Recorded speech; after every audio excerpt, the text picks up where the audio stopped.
Bonjour amis, je veux vous parler de la voiture BMW M5 M39.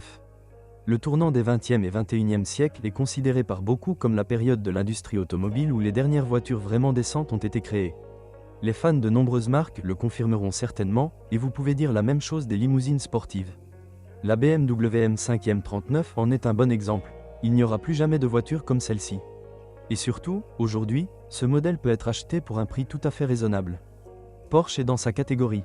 En fait, ressemblant à presque toutes les E39, la M5 est peu différente de la berline standard.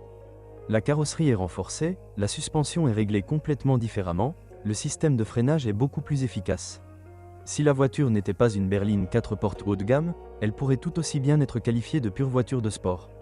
Alors qu'AMG et Quattro produisaient des berlines rapides qui jouaient dans une ligue à part au tournant du siècle, BMW a présenté en 1999 un véhicule capable de rivaliser avec des machines véritablement sportives comme la Porsche 911. Son prédécesseur pourrait être, par exemple, la Lotus Carlton, la berline la plus puissante et la plus rapide du monde à l'époque. La classe de la BMW M5 a été confirmée par de nombreux tests, au cours desquels les journalistes ont été émerveillés par le moteur et la suspension. La voiture ne peut accélérer qu'à 250 km/h en raison d'un accord entre les constructeurs allemands, mais elle atteint la première centaine en 5,3 secondes. Une fois le limiteur retiré, elle peut facilement atteindre 300 km/h. L'accélération sur toute la plage de régime est exaltante et le sentiment d'unité avec la voiture est à un niveau inégalé par toute autre berline de ce segment. Il est encore difficile aujourd'hui de trouver un concurrent digne de ce nom. Le seul élément électronique susceptible de perturber la conduite naturelle, le système DSC, pourrait être désactivé. Pourquoi les prix minimums sont-ils si bas et les prix maximums si élevés? Principalement en raison de l'entretien des voitures et du kilométrage. Les voitures les moins chères ont parcouru au moins 200 000 km. Et pour un tel moteur cela signifie qu'il est peut-être proche d'être réparé. Les utilisateurs affirment que c'est la limite à partir de laquelle les coûts commencent à augmenter considérablement et les défauts commencent à apparaître. Lorsque vous décidez d'acheter une BMW M5, vous pouvez choisir entre deux chemins. La première consiste à acheter une voiture moins chère et à la conduire jusqu'à ce qu'elle tombe en panne grave. En attendant, vous pouvez peut-être en profiter. Cependant, nous ne recommandons pas cette méthode pour une raison simple. Il peut être plus difficile de vendre une M5 endommagée que d'en acheter une bien entretenue. Malheureusement, tout comme la BMW E39 est une machine solide, en raison de ses performances et de la tension exercée sur ses mécanismes, la M5 est très fragile. Bien sûr, s'il est entièrement fonctionnel, il résistera beaucoup, mais il n'en faut pas beaucoup pour le détruire. La zone la plus sensible est le moteur. Le M5 n'est pas blindé. L'appareil, d'une capacité d'un peu moins de 5 litres, nécessite un préchauffage très prudent. Le fabricant lui-même s'en est occupé en installant un éclairage actif du tachymètre. Si le moteur est froid, la portée du champ rouge est étendue par des diodes orange. Il fixe la limite supérieure du régime à laquelle vous devez conduire. À mesure que la température augmente, ces diodes s'éteignent et augmentent la limite de régime maximale.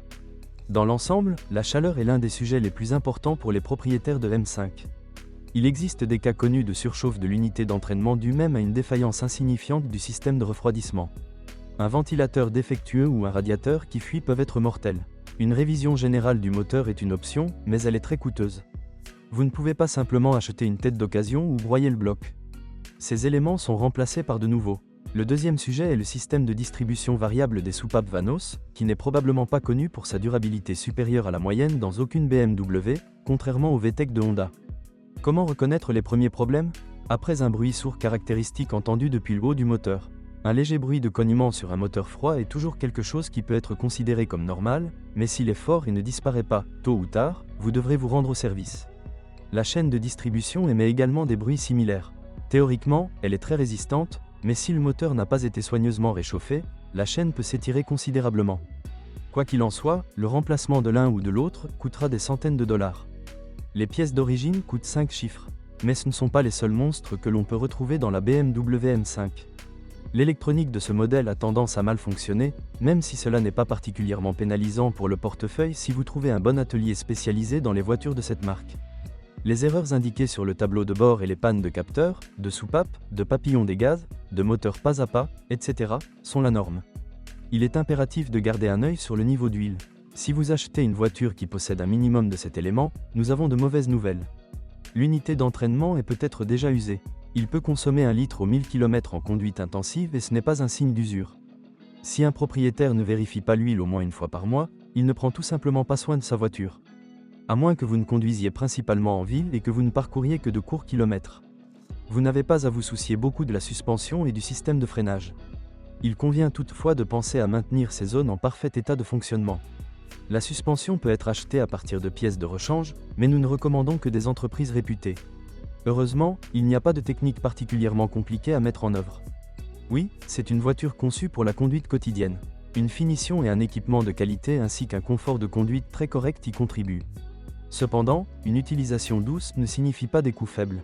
15 L, 100 km et la consommation d'essence qui peut être considérée comme minimale. La consommation normale de carburant atteint généralement environ 20 L, 100 km. Je parle d'un usage quotidien. Contrairement aux apparences, ce n'est pas rien et cela se ressent lorsque l'on utilise la M5 comme une voiture normale. En dehors de cela, c'est une très belle voiture, qui n'attire pas beaucoup l'attention sur elle, et en même temps si puissante qu'elle peut même rivaliser avec certaines voitures de sport modernes. Dans la foule, BMW ressemble à une simple série 5 légèrement modifiée, mais en attendant, il y a un monstre qui sommeille sous le capot. Cette discrétion est probablement l'aspect le plus agréable de posséder cette voiture. Merci de m'écouter, n'oubliez pas de vous abonner à la chaîne et de noter ma vidéo. Si vous connaissez des problèmes avec cette voiture que je n'ai pas mentionné, assurez-vous de les publier dans les commentaires. Bonjour les amis, vous cherchez une voiture d'occasion, vous devez prêter attention au site web carm.pro. Carm.pro est grand catalogue de voitures, moteurs, boîtes de vitesse. Et le meilleur, c'est que vous pouvez trouver des informations sur les pannes de n'importe quelle pièce, complètement gratuit. Allez sur le site web carm.pro et découvrez tous les éventuels points faibles des voitures d'occasion.